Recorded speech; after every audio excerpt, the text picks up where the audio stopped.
बिस्मिल्लाहिर्रहमानिर्रहीम। अस्सलामु अलैकुम स्टूडेंट्स, आज के वीडियो लेक्चर्स में हम समझेंगे कि electric field intensity due to oppositely charge parallel plates क्या होगी।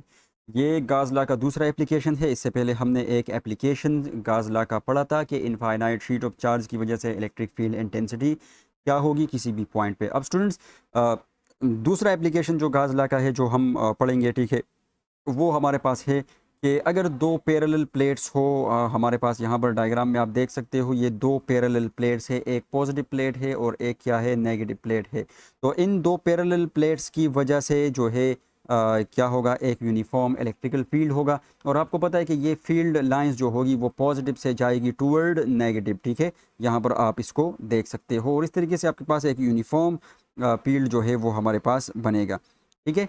तो हमें क्या करना है, इस फील्ड के किसी भी पॉइंट, इस दो प्लेट्स के बीच में भी कोई भी पॉइंट अगर मैं ले लूँ और उस पॉइंट पे अगर मुझे इलेक्ट्रिकल फील्ड इंटेंसिटी कैलकुलेट करनी हो, ये पॉइंट हो सकता है, ये पॉइंट हो सकता है, कोई भी पॉइंट हो सकता है, तो वो इलेक्ट्रिकल फील्ड इंटेंसिटी में कैसे कैलकुलेट करूँगा। तो गाज़ लॉ ये चीज़ हमारे लिए आसान बनाती है और हमारे लिए एक फार्मूला जो है गाज़ लॉ की मदद से हम यहाँ पर ड्राइव करेंगे, जिस फार्मूले की मदद से हम इन दो प्लेट्स के बीच में किसी भी पॉइंट पी पर इलेक्ट्रिकल फील्ड इंटेंसिटी को हम कैलकुलेट कर सकेंगे। तो स्टूडेंट्स, आप यहाँ पर देख भी सकते हो कि दो पैरेलल प्लेट्स है और इन पैरेलल प्लेट्स से जो निकलने वाले हमारे पास फील्ड लाइंस है, वो लाइंस इक्वली स्पेस है और पैरेलल भी है एक दूसरे के। और आपको पता है कि जब लाइनें इक्वली स्पेस हो और पैरेलल हो तो इलेक्ट्रिक फील्ड जो है वो यूनिफॉर्म होता है या फिर कांस्टेंट होता है। तो स्टूडेंट, एक बात हमें समझ में आई कि जब हम इसके लिए इलेक्ट्रिकल फील्ड की वैल्यू निकालेंगे, इलेक्ट्रिक फील्ड इंटेंसिटी की वैल्यू निकालेंगे, तो वो हमारे पास कांस्टेंट वैल्यू आएगी। तो इसको करेंगे कैसे, इलेक्ट्रिक फील्ड इंटेंसिटी को जो है हम कैसे करेंगे, कैसे कैलकुलेट करेंगे, बाय यूजिंग गाज़ लॉ। तो सबसे पहले तो कुछ कंसीडरेशन आपने करना होगा। तो आप कहेंगे कि let us consider two infinite and oppositely charge parallel plates है। दो इनफाइनाइट मतलब इसकी लेंथ हमें पता नहीं है, बहुत बड़े बड़े है, ठीक है। और अपोजिटली चार्ज पैरेलल प्लेट्स है हैविंग सरफेस चार्ज डेंसिटी। एक की सरफेस चार्ज डेंसिटी क्या है, वो प्लस है, और दूसरे की सरफेस चार्ज डेंसिटी क्या है, वो माइनस है। जाहिर सी बात है, ये माइनस चार्जेस है तो इसकी surface charge density minus sigma होगी और इसकी surface charge density plus sigma होगी। Surface charge density charge per unit जो है चार्ज पर यूनिट एरिया, ठीक है, इसको हम सरफेस चार्ज डेंसिटी कहते हैं और डिनोट करते हैं सिग्मा से, ठीक है। तो यहाँ पर मैं लिख भी दूँ कि ये हमारे पास बराबर होता है चार्ज पर यूनिट एरिया के बराबर होता है, सही है, सरफेस चार्ज डेंसिटी। तो इसकी surface charge density plus sigma और इसकी सरफेस चार्ज डेंसिटी ये माइनस सिग्मा हमारे पास होगी। ये कंसिडरेशन हमने करना है। अब students, in order to calculate electric field at point P, किसी भी पॉइंट पी पर इलेक्ट्रिक फील्ड अगर मैं कैलकुलेट करूँगा बिटवीन द प्लेट्स, तो let us consider a Gaussian surface in the form of hollow box, ठीक है।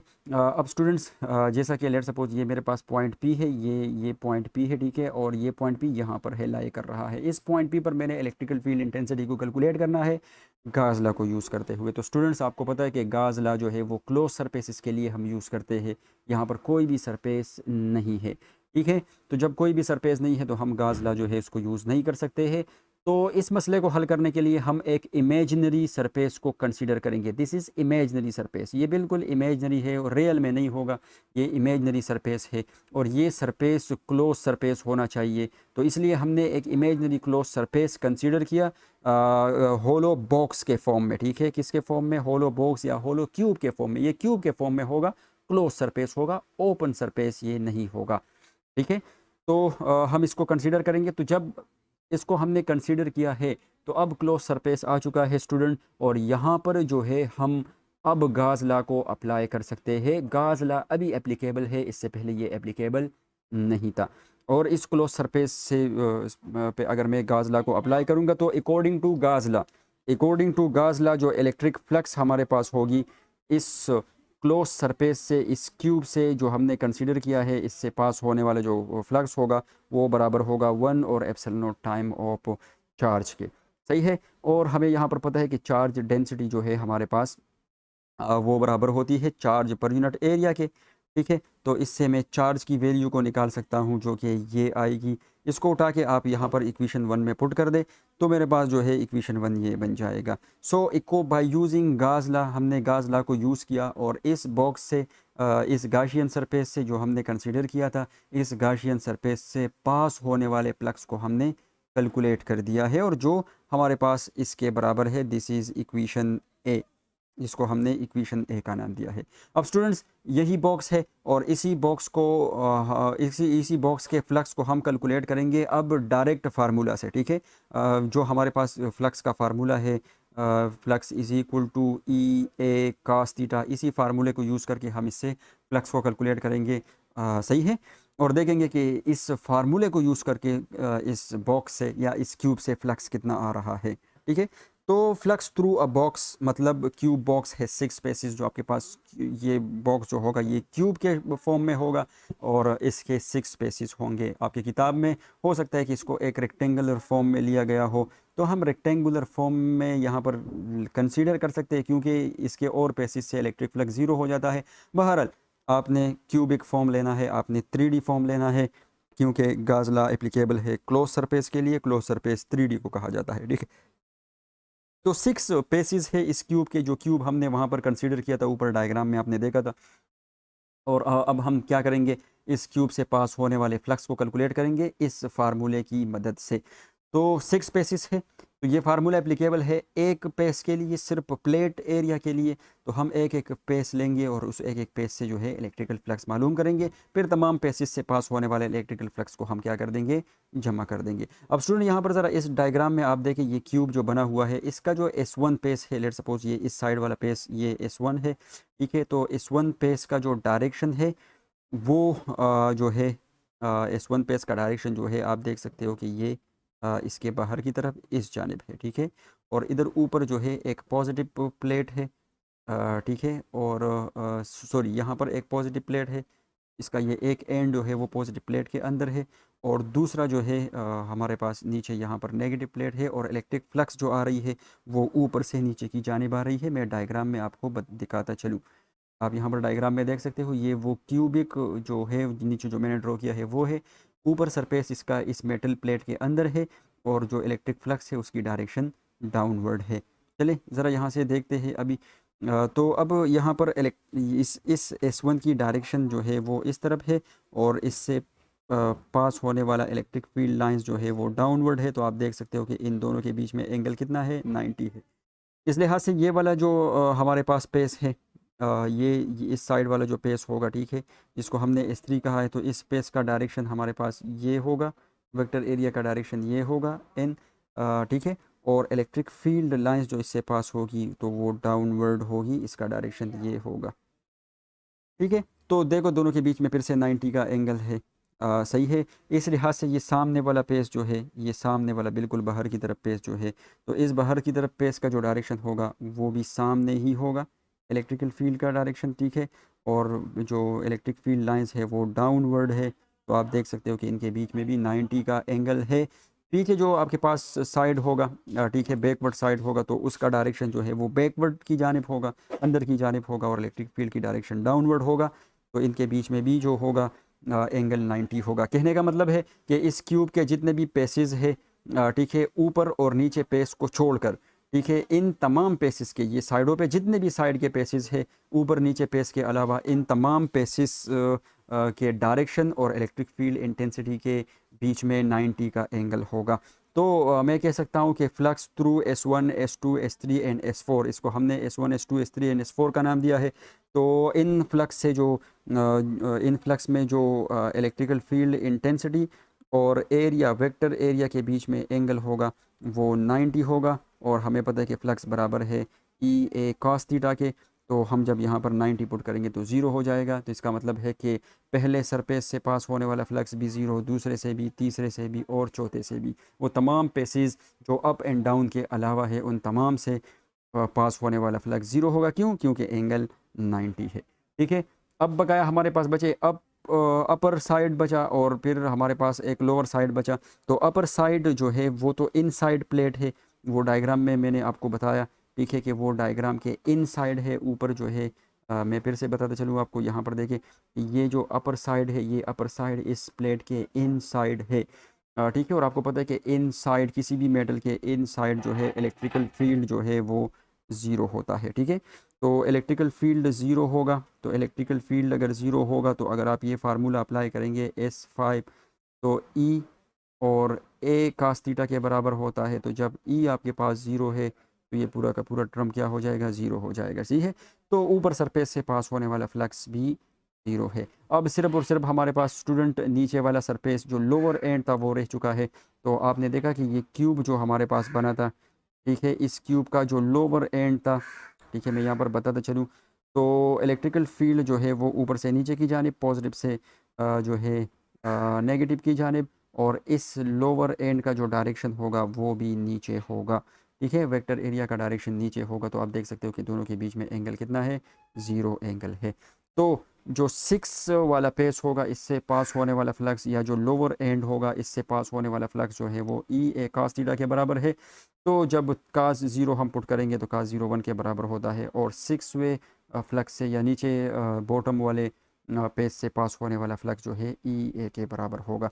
तो स्टूडेंट टोटल फ्लक्स बराबर हो जाएंगे एक पेज से दूसरे, तीसरे, चौथे, पाँचवें और छठे पेज से पास होने वाला फ्लक्स। तो आपने स्टूडेंट देखा था कि तमाम पेसिस जो थे, सिर्फ डाउनवर्ड फेस के अलावा जितने भी पेसिस थे उन तमाम पेसिस से पास होने वाले फ्लक्स ज़ीरो थे, और सिर्फ 6 वाला जो पेज था उससे ई ए था।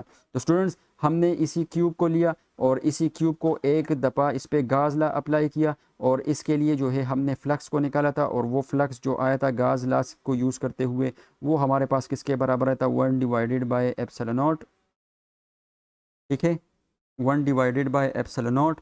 और यहाँ पर सरफेस चार्ज डेंसिटी एरिया इसके बराबर आया था। और फिर जब हमने ई डॉट ए वाला फार्मूला यूज़ किया, ठीक है, तो फिर फ्लक्स जो है वो इसके बराबर आया। स्टूडेंट्स ये फ्लक्स भी इस क्यूब से पास होने वाला फ्लक्स है, और ये फ्लक्स भी इस क्यूब से पास होने वाला फ्लक्स है, ठीक है। ये गाजला को यूज़ करते हुए गाजला ने बताया कि इतना, और फार्मूले से हमारे पास इतना आया। दोनों बराबर होंगे क्योंकि सेम क्यूब है, सेम चार्जेस है, तमाम कंडीशन सेम है, तो ये दोनों फ्लक्स बराबर होंगे।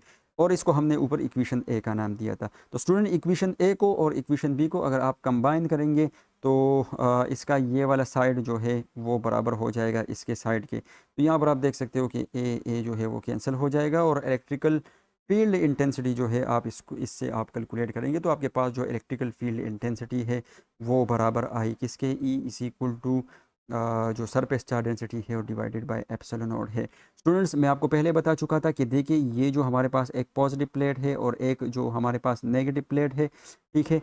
तो पॉजिटिव से निकलने वाला जो इलेक्ट्रिक फील्ड लाइंस है वो इक्वली स्पेस थे और पैरेलल थे, इनके पैरेलल थे। तो ऐसा जब भी होता है तो इलेक्ट्रिकल फील्ड हमारे पास क्या होता है, कांस्टेंट होता है। तो आप यहाँ पर फार्मूले में देख सकते हो कि ये इलेक्ट्रिकल फील्ड क्या है, कांस्टेंट है। सरफेस चार्ज डेंसिटी एक कांस्टेंट टर्म है आपके पास, और एप्सिलॉन नॉट जो इनके बीच में मीडियम होगा उनकी परमिटिविटी होगी तो वो भी हमारे पास कांस्टेंट ही होती है, ठीक है। तो इस लिहाज से जो इलेक्ट्रिकल फील्ड होगा इनके बीच में किसी भी पॉइंट पर वो हमारे पास क्या होगा, कांस्टेंट होगा। आप किसी भी पॉइंट पर दो पैरेलल प्लेट्स के बीच में इलेक्ट्रिकल फील्ड इंटेंसिटी को कैलकुलेट कर सकते हो। तो स्टूडेंट्स यहाँ पर कुछ चीज़ें नोट करने के लिए बड़ी इंपॉर्टेंट है। सबसे पहली बात कि इलेक्ट्रिक फील्ड इंटेंसिटी क्या है, वो दो पैरेलल प्लेट्स के बीच में कांस्टेंट है। आउटसाइड प्लेट जो, अगर ये प्लेट्स है और इस प्लेट के आउटसाइड अगर मैं यहाँ पर इलेक्ट्रिकल फील्ड इंटेंसिटी की बात करूँ, यहाँ पर करूँ या इस दूसरे साइड पर करूँ, तो आउटसाइड इलेक्ट्रिकल फील्ड इंटेंसिटी हमेशा क्या होगी, ज़ीरो होगी, इनसाइड कांस्टेंट होगी, ठीक है। और ये जो इक्वेशन हमारे पास आया है इस पैरेलल प्लेट्स के लिए इंटेंसिटी का, वो इसके बराबर है। अब अगर दो पैरेलल प्लेट्स है आपके पास और इन दो पैरेलल प्लेट्स की जो है जो सरफेस चार्ज डेंसिटीज़ है, अगर वो सरफेस चार्ज डेंसिटीज़ बराबर है, इसकी सरफेस चार्ज डेंसिटी को हमने प्लस जो है साई कहा था, प्लस सिग्मा कहा था, और इसको हमने माइनस सिग्मा कहा था। अब अगर इन ये दोनों सरफेस चार्ज डेंसिटी जो है वो बराबर है, दोनों पे इक्वल चार्ज डिस्ट्रीब्यूट है, तो फिर ये फार्मूला हमारे पास होगा। अगर ये सरफेस चार्ज डेंसिटीज़ बराबर नहीं है तो फिर फार्मूले में हम क्या करेंगे, ये जो टोटल सरफेस चार्ज डेंसिटी होगी ये फिर बराबर हो जाएगी एक प्लेट के सरफेस चार्ज डेंसिटी को दूसरे प्लेट के सरफेस चार्ज डेंसिटी को के साथ आपने जमा करना होगा। अगर ये दोनों सरफेस चार्ज डेंसिटीज़ बराबर नहीं होगी तब, तो फिर यहाँ पर जो है ये सरफेस चार्ज डेंसिटी की जगह आपके पास Q1 plus sigma 1 plus sigma 2 आ जाएगा। एलसीएम को आप ब्रेक करेंगे तो आपके पास ये इक्वेशन फिर ये बनेगी। तो अगर एग्ज़ाम में आपसे अगर पूछे कि दो पैरेलल प्लेट्स है और दो पैरेलल प्लेट्स की जो है सरफेस चार्ज डेंसिटी बराबर नहीं है तो फिर इलेक्ट्रिक फील्ड इंटेंसिटी क्या होगी, तो फिर इलेक्ट्रिक फील्ड इंटेंसिटी इसके बराबर होगी। ठीक है। अच्छा, इसके अलावा हमने इससे पहले शीट पढ़ा था, शीट ऑफ चार्ज पढ़ा था। ठीक है कि एक अगर यूनिफॉर्मली शीट होगा, हमारे पास चार्ज शीट होगा, तो उसकी वजह से पॉइंट पी पर इलेक्ट्रिकल फील्ड इंटेंसिटी क्या होगी। तो इलेक्ट्रिकल फील्ड इंटेंसिटी जो थी वो हमारे पास किसके बराबर आई थी, वो हमारे पास बराबर आई थी E is equal to surface charge density divided by epsilon naught. ठीक है, 2 आई थी, सही है। तो आपने देखा कि ये एक शीट था हमारे पास, ठीक है, तो एक शीट की वजह से ये आई थी। अब जब हमने दो पैरेलल प्लेट्स लिए या जब दो शीट्स लिए, ठीक है, तो फिर हमारे पास क्या हुई, सरफेस चार्ज डेंसिटी जो है वो हमारे पास इसके बराबर आई। ठीक है, तो आप देख सकते हो कि अगर दो शीट है यानी दो पैरेलल प्लेट है तो फिर आपके पास इसके बराबर होगी। अगर एक प्लेट है तो फिर इसको आपने दो पर डिवाइड करना होगा, क्योंकि एक प्लेट फिर नहीं होगा, तो जब दो पर आप डिवाइड करेंगे तो इसके साथ आपने 2 लगाना होगा। ठीक है, तो इस तरीके से जो है आपके पास ये सिंगल शीट के लिए और डबल शीट के लिए हमारे पास क्या आ गई है, इलेक्ट्रिकल फील्ड इंटेंसिटी हो गई है। इस तरीके से भी आप इसको समझ सकते हो। ठीक है। अच्छा, तो E due to two oppositely charge plate जो है वो इसके बराबर है, सही है। And due to single sheet, अगर मैं सिंगल शीट की बात करूंगा जो हमने इससे पहले एप्लीकेशन में कैलकुलेट किया था, तो वो इनके बराबर है। इन दोनों में सिर्फ यहाँ पर 2 की डिफरेंस है। ठीक है, और ये 2 यहाँ पर हमने पुट किया है। ठीक है, तो वही बात कि अगर एक शीट होगा तो sigma divided by 2 epsilon not, अगर एक शीट होगा तो फिर sigma divided by epsilon not के बराबर होगा। ठीक है, अगर इन दोनों को मैं कंबाइन करना चाहूँ तो आप देख सकते हो कि E1 जो वन शीट की वजह से इलेक्ट्रिकल फील्ड इंटेंसिटी होगी वो बराबर होगी E2 दूसरे शीट की इलेक्ट्रिकल फील्ड इंटेंसिटी के, लेकिन 2 पे डिवाइड करना होगा। और अगर आप इनके बीच में रेशो निकालेंगे तो इनके बीच में रेशो बनेगा 1:2 बनेगा। तो अगर आपसे कोई पूछे कि सिंगल शीट है और डबल शीट है, ठीक है, और इन सिंगल शीट और डबल शीट के बीच में जो इलेक्ट्रिक फील्ड इंटेंसिटी होगी उनका रेशो क्या होगा, तो याद रखिए वो रेशो होगा 1:2 के बराबर होगा, क्योंकि एक शीट से इलेक्ट्रिकल फील्ड इंटेंसिटी जो होगी डबल शीट से वो क्या हो, डबल शीट से जो इलेक्ट्रिक फील्ड इंटेंसिटी होगी वो अगर आपने एक शीट लेना है तो फिर आपने इसको 2 पर डिवाइड करना है। ठीक है, तो ये कुछ इम्पोर्टेंट पॉइंट्स थे इसके इससे रिलेटेड। ठीक है, उम्मीद करता हूँ कि आपको ये चीज़ें समझ में आई होगी। अगर फिर भी कोई मसला है तो आप कमेंट सेक्शन में जो है कमेंट करके आप मुझसे पूछ सकते हो। ठीक है, तो चले आज के लिए इतना ही, मिलते हैं अगले लेक्चर में। अपना बहुत सारा ख्याल रखिएगा। अल्लाह।